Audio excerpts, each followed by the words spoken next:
Bonjour à tous. Donc je vais vous présenter des résultats de travaux de Santé publique France dans le cadre d'un projet qui s'appelle MATPhytodome. Et cette présentation concerne donc le calcul de prévalence d'exposition des travailleurs antillais au chlordécone ainsi qu'aux autres produits phytosanitaires utilisés sur la banane et l'étude des effets sanitaires qui sont associés. Alors tout d'abord, quelques mots de contexte. On l'a vu précédemment avec l'exposé de Daniel Luce sur la cohorte des travailleurs. Il faut savoir que les travailleurs de l'agriculture, ce sont la première population exposée aux produits phytosanitaires, hier, mais encore aujourd'hui. L'exposition des travailleurs est souvent importante, en tout cas plus importante que la population générale. Ils sont exposés notamment de manière chronique et à des niveaux élevés. Concernant la culture de la banane, on sait que l'usage de la chlordécone a été très intensif. On estime que 300 tonnes de produits de substances actives ont été utilisés au cours des 20 ans de son usage, avec une intensité d'usage de 3 kg par hectare et par an en moyenne. Et la culture de banane a nécessité et continue donc d'utiliser de nombreux produits phytopharmaceutiques. Concernant l'évaluation rétrospective, donc dans le passé, des expositions professionnelles aux pesticides, cette évaluation est nécessaire, notamment dans les études de cohorte. Cependant, peu de matériel et de méthodes sont disponibles pour répondre à ces questions. Et enfin, à notre connaissance, aucune étude n'a permis d'estimer le nombre de travailleurs exposés aux produits phytosanitaires utilisés dans les bananeraies, de caractériser les expositions au cours du temps et d'identifier de possibles effets sur la santé. Rapidement, le point de méthode, nous avons utilisé en fait 3 sources de données que nous avons croisées. Les 2 premières ont été produites en interne par Santé publique France. La première concerne donc les matrices culture-exposition. Les matrices culture-exposition, ce sont des bases de données qui permettent de restituer en fait les expositions passées aux pesticides.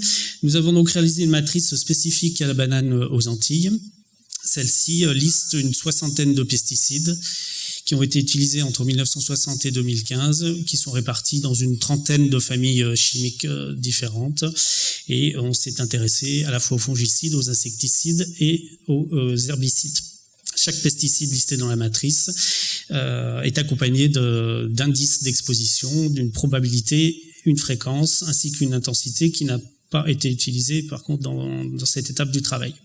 La deuxième base que nous avons utilisée, c'est une base de données toxicologiques. Nous avons recensé les effets sanitaires, effets chroniques sanitaires de l'ensemble de ces pesticides, des effets sanitaires qui sont soit connus ou suspectés, et pour cela nous avons synthétiser un ensemble de sources de données à la fois nationales, européennes et internationales.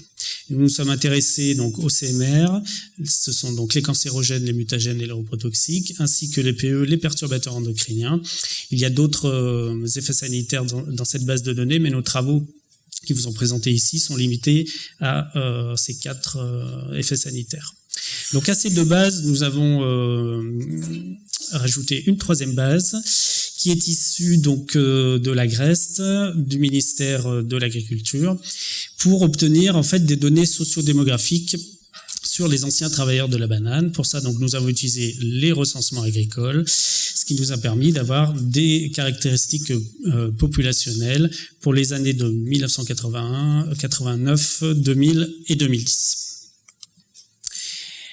Et c'est en croisant donc l'ensemble de ces 3 bases de données que nous avons pu élaborer des indicateurs d'exposition aux pesticides et notamment d'évaluer le nombre de personnes exposées à l'ensemble des pesticides de la matrice.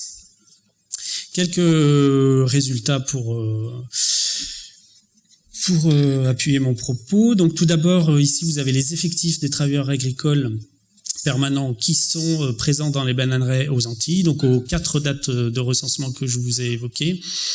On constate qu'il y a en 1981 donc 13 500 personnes sur les exploitations de bananes export, je ne l'ai pas précisé. Vous avez ici le détail entre MOF et MOS, qui sont la main-d'œuvre familiale, donc le chef d'exploitation, son conjoint, ses enfants qui travaillent sur l'exploitation, ce qu'on appelle les aides familiaux. Et puis la MOS, c'est la main-d'œuvre salariée, ce sont les salariés permanents. Et donc entre 80 et 2010, on constate une baisse très importante de la population agricole. C'est un phénomène qu'on rencontre de partout, en France hexagonale, mais également dans les DOM. Et donc, ça explique aussi pourquoi on aura moins de personnes exposées, puisque tout simplement, il y a moins de personnes sur les exploitations. Ici, vous avez un graphique qui vous représente la prévalence d'exposition au chlordécone entre 1972 et 13 et puis 1993. On constate donc au début, entre 72 et 73, la prévalence d'exposition est de 41%. Elle monte très vite dès 74 à plus de 80%. Il y a effectivement un petit trou là, entre 79 et 81 lié à l'arrêt de la production de la chlordécone suite à l'incident aux États-Unis. Toutefois, des usages ont perduré durant cette période, on les a estimés à 9%. Et ensuite, une fois le retour du chlordécone sur le marché, on a des prévalences d'exposition qui tournent autour de 80% jusqu'à l'arrêt de 1993. On n'a pas pu estimer s'il y avait eu des usages qui ont perduré après cette période de 93. En parallèle, donc, les recensements agricoles. Vous avez le recensement de 1973, mais qui n'est pas informatisé, donc nous n'avons pas pu l'utiliser. Nous avons utilisé le recensement de 80 et 89. Alors, malheureusement, l'année 81 tombe au moment où l'exposition à la chlordécone est relativement faible. Et puis après, effectivement, nos données sur 2000 et puis 2010 ne concernent pas l'exposition au chlordécone. Ici, sur ce tableau, vous avez les effectifs exposés au chlordécone en 1989. Donc, la main-d'œuvre totale permanente exposée en 89 est estimée à plus de 9800 personnes qui se répartissent en 4500 main-d'œuvre familiale et 5300 main-d'œuvre salariée. Nous avons aussi regardé les effets sanitaires dans leur globalité et sur l'ensemble des pesticides, pas seulement sur la chlordécone. Ici, vous avez donc un tableau qui vous présente les substances actives pour lesquelles un effet cancérogène potentiel a été déterminé. Il y avait 11 substances actives avec cet effet utilisées en 1981. Elles n'étaient plus que 4 en 2010. Et en ce qui concerne la prévalence d'exposition, celle-ci était, pour au moins une de ces substances actives, de 100%, c'est-à-dire 100% des exploitations ont utilisé au moins une de ces substances actives cancérogènes potentielles. Et vous avez le nombre de personnes potentiellement exposées sur la dernière ligne.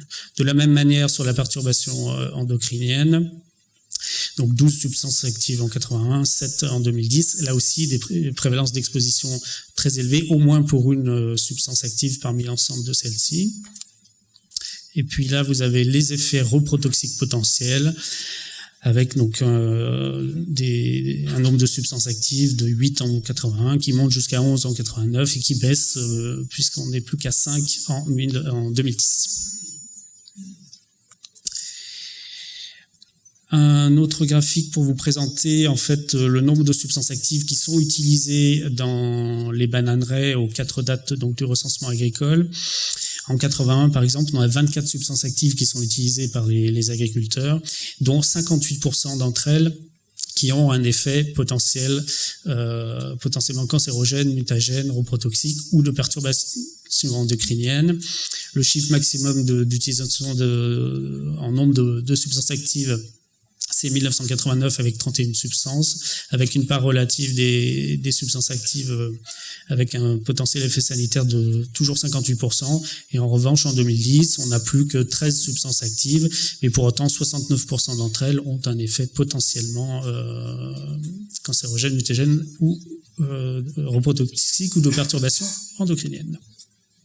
Et puis juste un petit focus en 2015, puisqu'on n'a pas pu croiser ça avec les données sociodémographiques du recensement agricole. Sur 16 substances actives qui étaient encore utilisées, 5 avec des effets cancérogènes probables, potentiels, 6 avec des effets de perturbation endocrinienne et 4 avec des effets reprotoxiques potentiels. Rapidement, parce que le temps passe vite sur la partie discussion et notamment des limites de nos travaux. Sur la partie des matrices culture-exposition, eh bien, l'évaluation C'est une évaluation en fait moyennée. On n'est pas capable avec cet outil d'individualiser les expositions. On sait que les expositions sont hétérogènes et malheureusement nos matrices donnent des informations lissées. Sur la partie de la base de données toxicologique, nos données sont issues d'instances d'expertise. On a collégé plusieurs bases de données. Ce ne sont pas des données réglementaires. Hein. C'est simplement un outil que nous avons utilisé pour essayer de caractériser les risques. La partie perturbation endocrinienne, on a utilisé en fait une définition qui n'était pas encore stabilisée au niveau communautaire à la date en fait de réalisation de ce travail.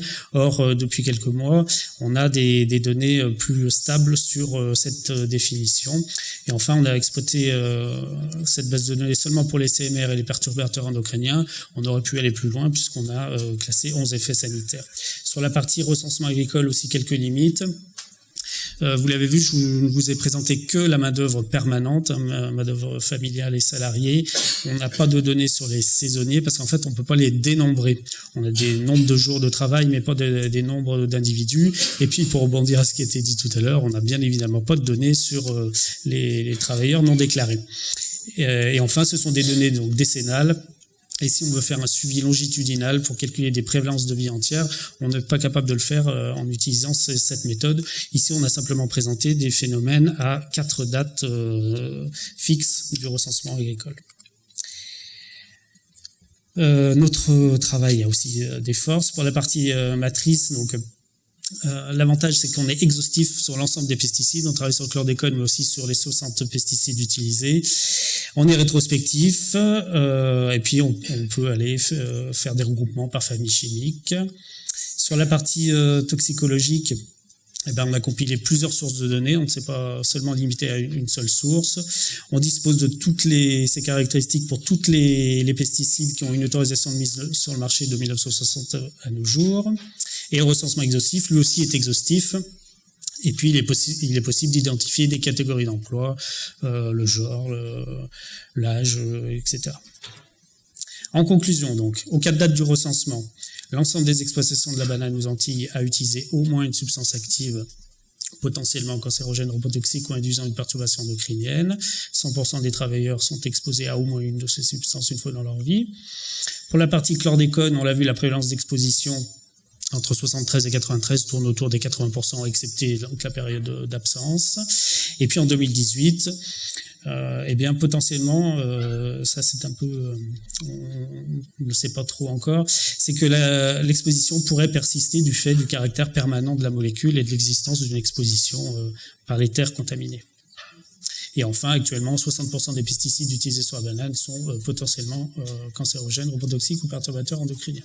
Juste en perspective, nous allons utiliser ces données donc, dans des cohortes épidémiologiques, donc la cohorte chlordécone aux Antilles que vous a présentée Daniel Luce, bien évidemment, mais aussi une autre cohorte qui s'appelle la cohorte Cosette-MSA, qui est une étude qui va étudier le lien entre des facteurs professionnels et la survenue de certaines pathologies parmi les affiliés du régime social agricole, et il y aura un développement prochain dans les DOM. Voilà, je passe peut-être rapidement sur la partie déclinaison de nos travaux vers la prévention, mais ça peut ouvrir peut-être sur la discussion avec la nécessité de sensibiliser l'ensemble des travailleurs agricoles au risque, diminuer l'usage des pesticides, substituer ceux pour lesquels il y a de potentiels effets sanitaires, encourager l'innovation parce qu'on sait que le port d'équipements de protection individuelle est très difficile aux Antilles du fait du climat. Et puis nos outils peuvent aussi faciliter un éventuel suivi post-professionnel des travailleurs agricoles de la banane et notamment de la reconnaissance en maladie professionnelle. Je vous remercie de votre attention. Le projet a été financé notamment par le plan Ecofito, que je remercie également.